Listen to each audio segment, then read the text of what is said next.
मैं वो समय नहीं जो पलक झपकते निकल जाऊंगा।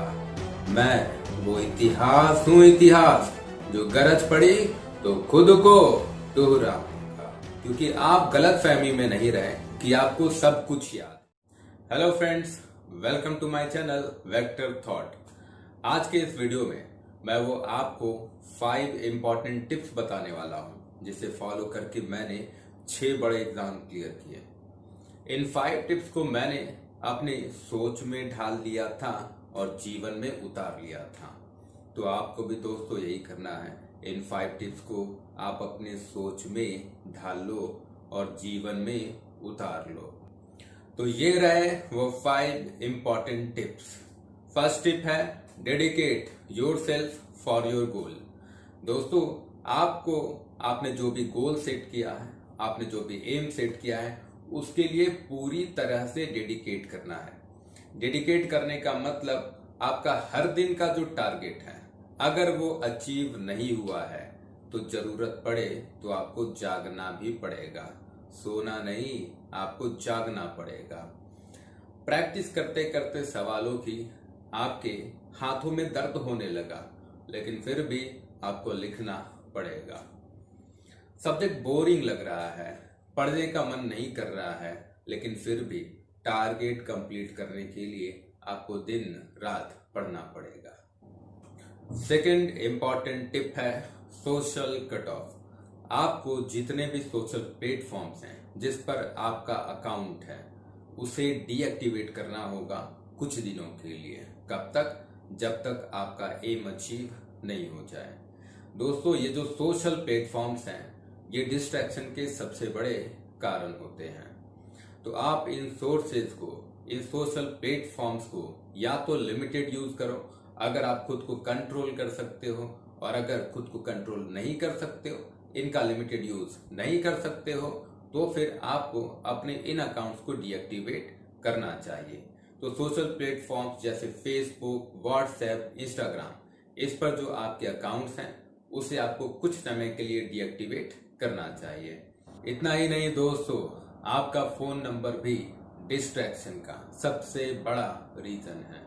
क्योंकि ये फोन नंबर हजारों लोगों के पास है जो जाने अनजाने में आपको कॉल करते हैं और आपके कीमती समय को बर्बाद करते हैं। लेकिन आपका ये कीमती समय इम्पॉर्टेंट है और आपको इसे अपने प्रिपरेशन में लगाना है।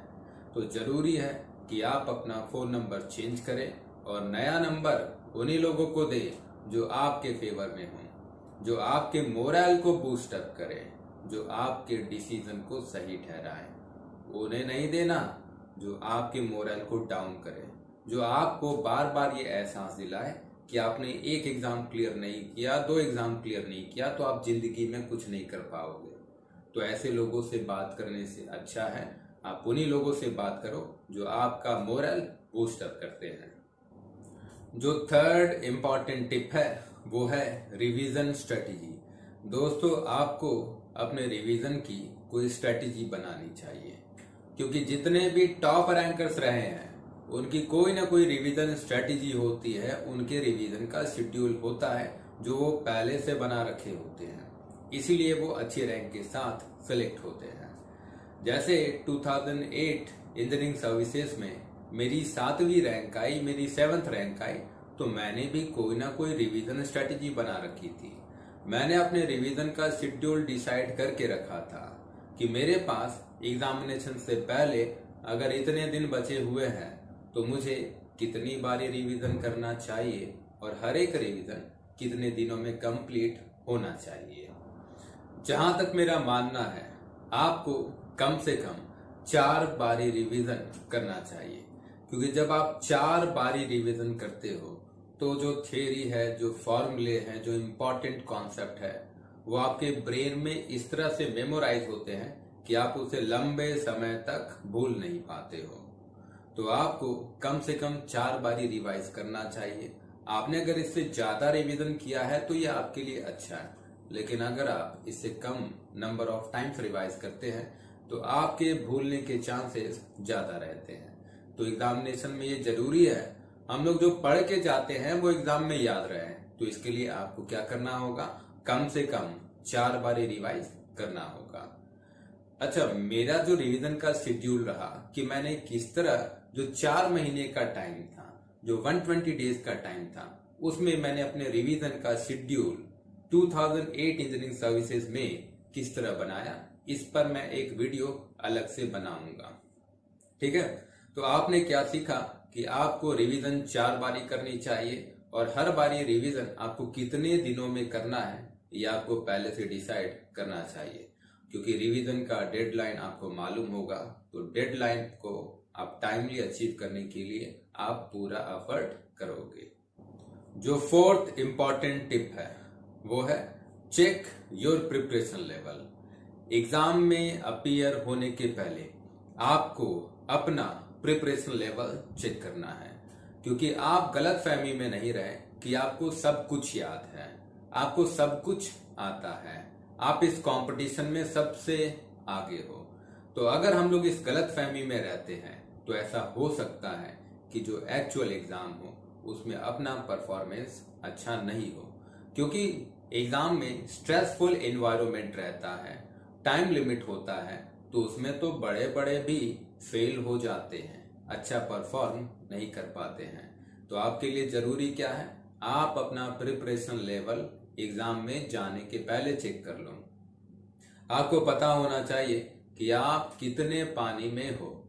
तो इसके लिए जरूरी है कि आप जिस फील्ड में भी हो, आप IIT JEE की तैयारी कर रहे हो, आप मेडिकल की तैयारी कर रहे हो, सिविल सर्विसेज की तैयारी कर रहे हो, या फिर गेट और इंजीनियरिंग सर्विसेज की तैयारी कर रहे हो, आप उस फील्ड के सबसे अच्छे इंस्टीट्यूट के टेस्ट सीरीज को ज्वाइन करो।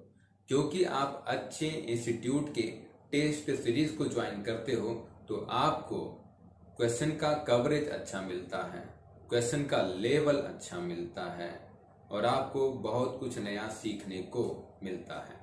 आपको ये भी पता चलता है कि आप कंपटीशन में कहाँ लाइक कर रहे हो, कितने कॉम्पिटिटर्स आपसे आगे हैं और आपको अपने पर कितना इम्प्रूवमेंट करना है, आपको कौन कौन सी चीजें पढ़नी है, आपके वीकनेसेस क्या हैं, आप मिस्टेक्स कितना करते हो, ये आपको कैसे पता चलेगा, टेस्ट सीरीज के थ्रू पता चलेगा।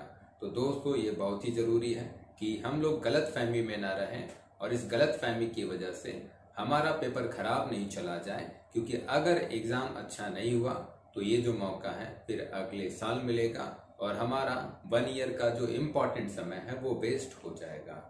तो 4th इंपॉर्टेंट टिप क्या है, check your preparation level. Exam में जाने के पहले आप अपने लेवल को चेक कर लें और आप किसी अच्छे टेस्ट सीरीज के थ्रू आप अपने में इम्प्रूवमेंट लाए, आप अपनी नॉलेज को बढ़ाएं और आप अपने वीकनेसेस पर एफर्ट करके उसे अपना स्ट्रॉन्ग पॉइंट बनाएं।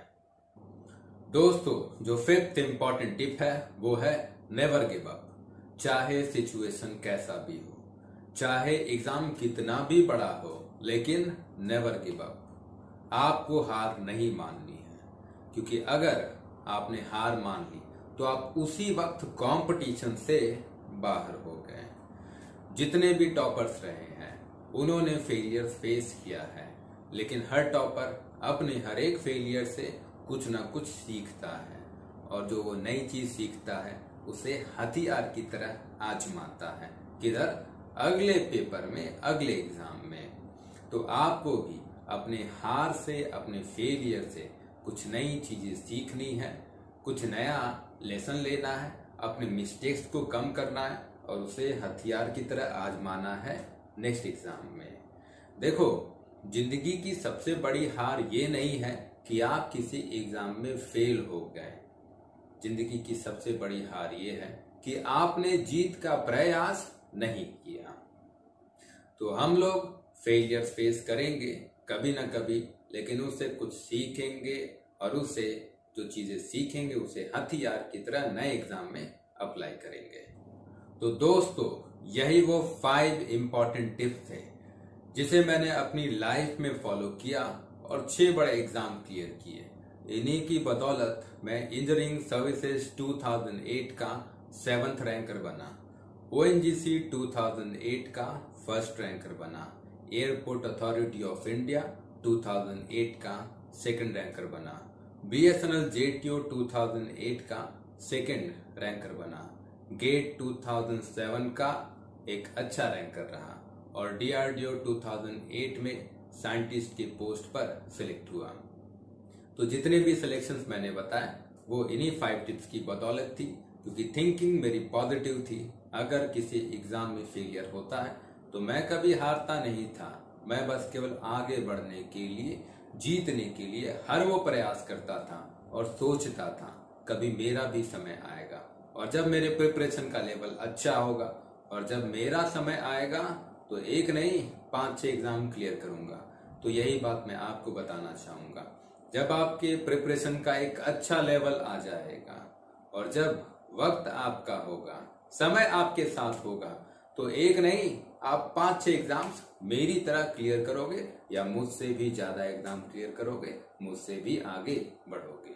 अब मैं आपको वो लाइन सुनाने वाला हूँ जो मैंने अपने स्ट्रगल के टाइम पे लिखा था।